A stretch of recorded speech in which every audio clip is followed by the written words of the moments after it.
Voltamos para o terceiro e último bloco, como de praxe. A gente avisa que o programa é gravado, não houve oportunidade de fazer ao vivo, então qualquer questionamento que reste aqui para a gente elucidar, nos procure por qualquer meio, que no Instagram, Face, telefone, e-mail, do jeito que você quiser, nos procure que a gente vai tentar explicar da melhor maneira possível. Certo? Então vamos lá. Nós falamos também na nossa live sobre aí o resultado das eleições. O resultado, pelo menos para o cargo de presidente, foi que vai haver segundo turno e nós elegemos um Congresso Nacional, né? Que a parte legislativa se decide no primeiro turno. E nós elegemos, então, um Congresso Nacional. Congresso Nacional este que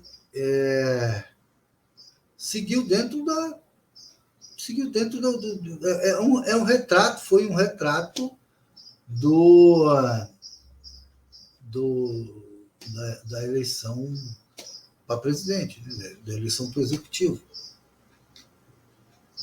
É proporcional e... Bom, que seja, da eleição para o executivo, eu sempre esqueço. É um retrato por quê? Porque ambos os presidentes, polarizando, como a eleição foi polarizada, ambos os presidentes elegeram bancadas aí, provocaram, né, vamos dizer assim, por conta desta polarização, provocaram o crescimento das suas bancadas. Crescimento enorme das suas bancadas. Tanto um quanto o outro, não tenha dúvida. O PT, que vinha caindo, praticamente dobrou, tal, e outros partidos que se afiliam à ideia, às mesmas ideias, também cresceram, enfim. O problema é que o lado de lá, o lado da bancada do Cramulhão, também cresceu. Cresceu.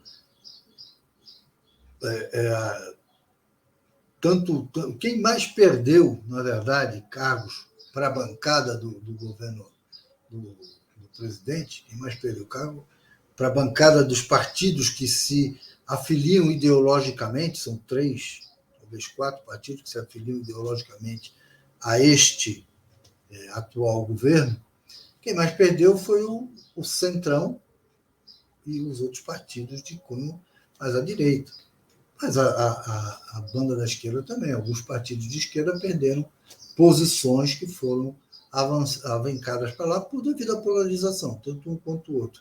Tiveram acima de 50 milhões de votos, evidentemente, distribuindo isso para as suas bancadas ou para aqueles partidos que se alinham mais com ele, houve um crescimento. É claro que a banda da esquerda cresceu um pouco menos, porque o PT vinha em baixa e acabou agora se levantando um pouco, enfim, recuperou o espaço perdido, mas o crescimento foi igual para as duas. Só que, num Congresso em que o lado de lá, o lado contra os trabalhadores, era grande, crescer igual os dois partidos antagônicos, né, os dois, dá no mesmo. Manter, pior ainda, porque agora os partidos, porque tem partido entre aspas, de direita, que não se afilia, assim como tem partido de esquerda que não se afilia, que não, ideologicamente ao PT, tem partido de direita que também não se coaduna com essa ideologia radical do governo federal. Só que são votos contra.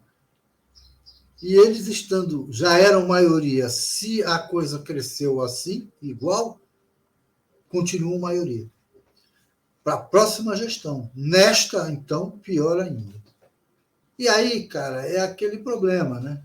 Nós temos um governo federal que ataca direitos, que continuou, que iniciou no governo do Temer, inclusive, que já declarou porque a intenção desse grupo antitrabalhador que está no poder é se eternizar no poder.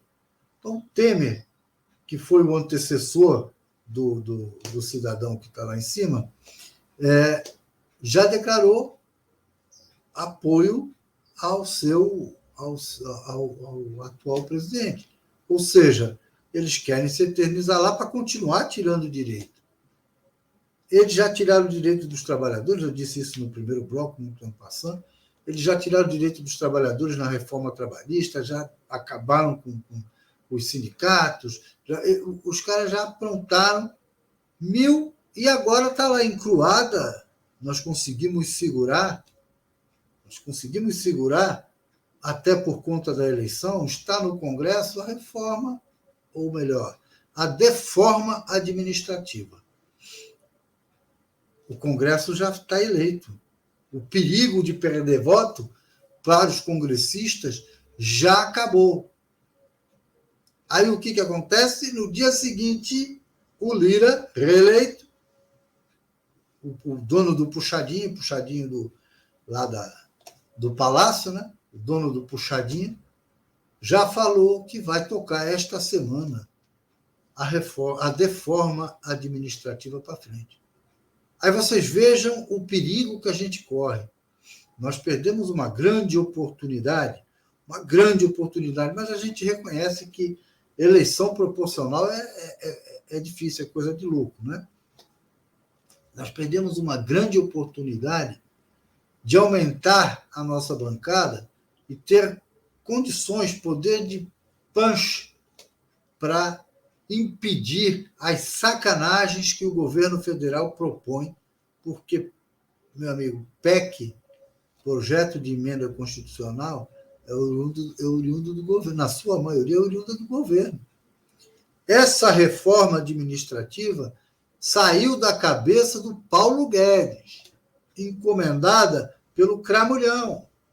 Quem assina o projeto de lei, a PEC é projeto de emenda constitucional, quem assina o projeto de lei, e é um projeto de lei, projeto de emenda, é o Cramulhão.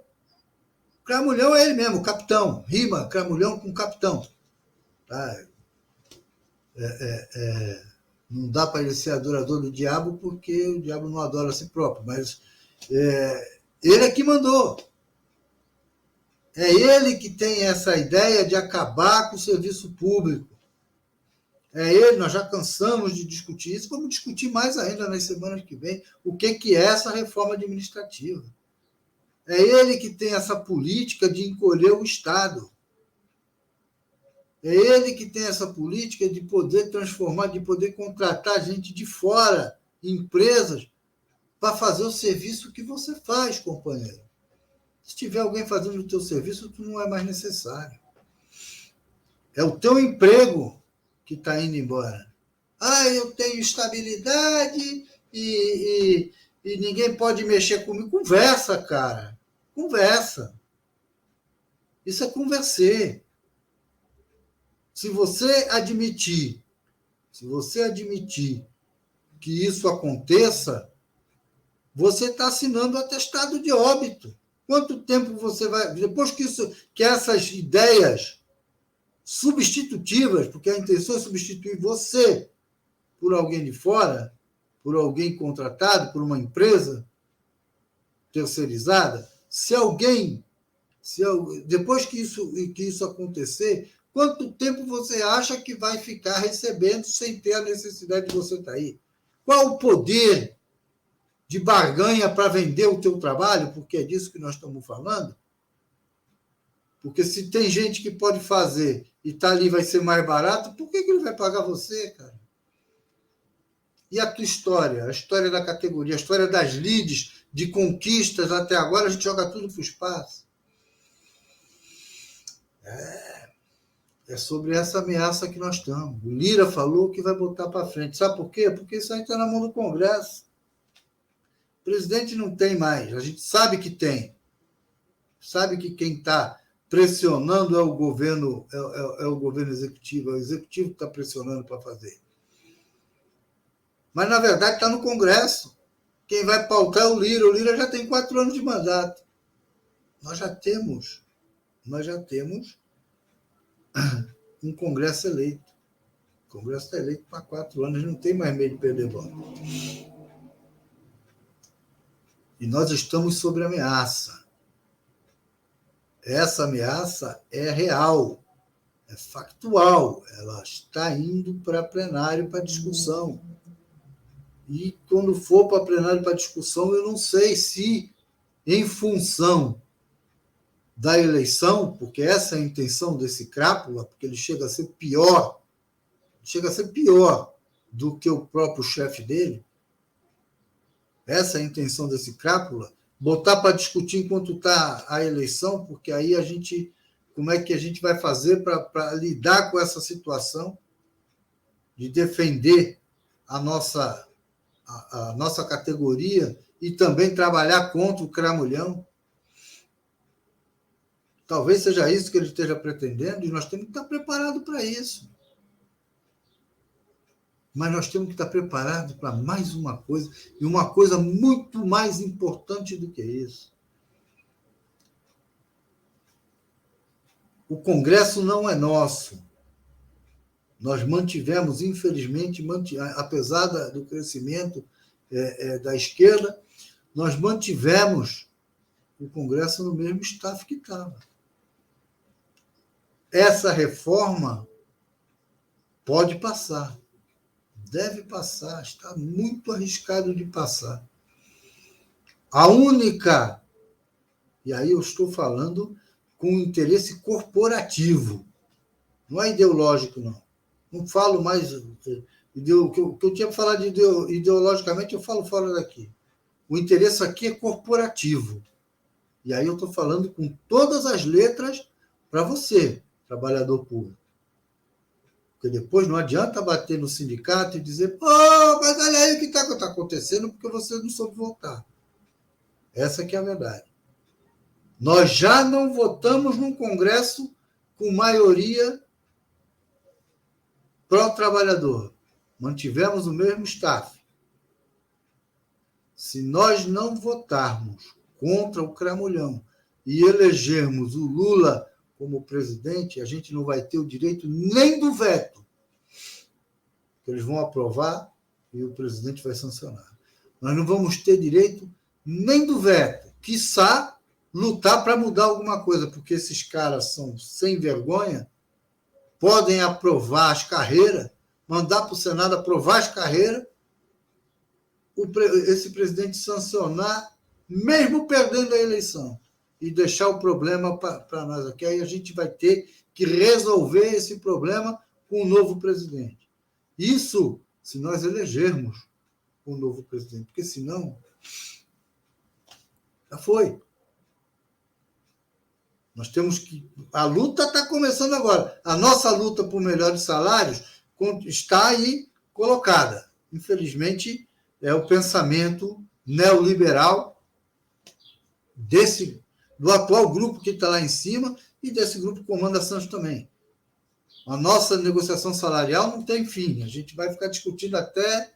Mas a luta para impedir a evolução ou a aprovação da deforma administrativa começa agora. Nós vamos colocar o bloco na rua e vamos lutar para isso não acontecer.